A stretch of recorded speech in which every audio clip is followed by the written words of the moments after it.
ഈശോയെ സ്വന്തമാക്കണമെങ്കിൽ നീ സ്വന്തമാക്കിയതൊക്കെ ഉപേക്ഷിക്കണമെന്ന് വചനത്തിൽ ഇന്ന് നേർസാക്ഷ്യമായിട്ട് നമുക്ക് നൽകുകയാണ്. 72 അപ്പസ്തോലന്മാരെ ഈശോ തൻ്റെ മുൻപേ അയക്കുകയാണ് ഓരോ പട്ടണങ്ങളിലേക്കും നാട്ടിൻപുറങ്ങളിലേക്കും. കാരണം വിതയ്ക്കപ്പെടാൻ പോകുന്ന വചനത്തിന് കളമൊരുക്കാൻ വേണ്ടിയാണ് ഈശോ തനിക്ക് മുമ്പേ അവരയക്കുന്നത്. ആരാണ് ഈശോയുടെ യഥാർത്ഥ ശിഷ്യൻ എന്ന് ചോദിച്ചു കഴിഞ്ഞാൽ കളമൊരുക്കേണ്ടവനാണ് യഥാർത്ഥ ശിഷ്യൻ. ഇനി ഈ ശിഷ്യൻ പാലിക്കേണ്ട ചില നിയമങ്ങളെക്കുറിച്ച് വചനത്തിൽ വളരെ മനോഹരമായിട്ട് അവതരിപ്പിക്കുന്നുണ്ട്. ദൈവത്തിലല്ലാതെ മറ്റൊന്നിലും കരുതൽ വെക്കരുതെന്നുള്ളതാണ് സുവിശേഷ ജീവിതം നയിക്കുന്നവൻ്റെ വലിയ ലക്ഷ്യമായിരിക്കേണ്ടത്.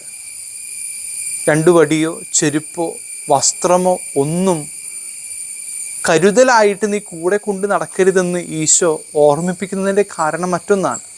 കാരണം അതൊക്കെ നമ്മെ ഭാരപ്പെടുത്തും, നമ്മുടെ ഉറക്കം നഷ്ടപ്പെടുത്തും. ലക്ഷ്യങ്ങളെ മാറ്റിമറയ്ക്കാനായിട്ട് ഇത്തരം വസ്തുവകകൾക്ക് നമ്മളെയൊക്കെ സാധ്യമാക്കുമെന്ന് വചനത്തിലൂടെ ഓർമ്മിപ്പിക്കുന്നു.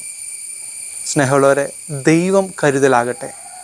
ദൈവത്തിൽ ആശ്രയം വെച്ച് ജീവിക്കാൻ, ദൈവപരിപാലനയിൽ ചേർന്ന് ജീവിക്കാനുള്ള കൃപയ്ക്ക് വേണ്ടി നമുക്ക് പ്രാർത്ഥിക്കാം.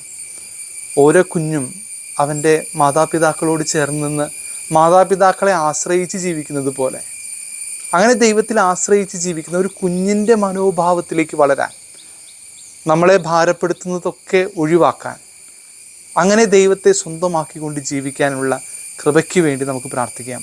ദൈവം സമൃദ്ധമായി അനുഗ്രഹിക്കട്ടെ.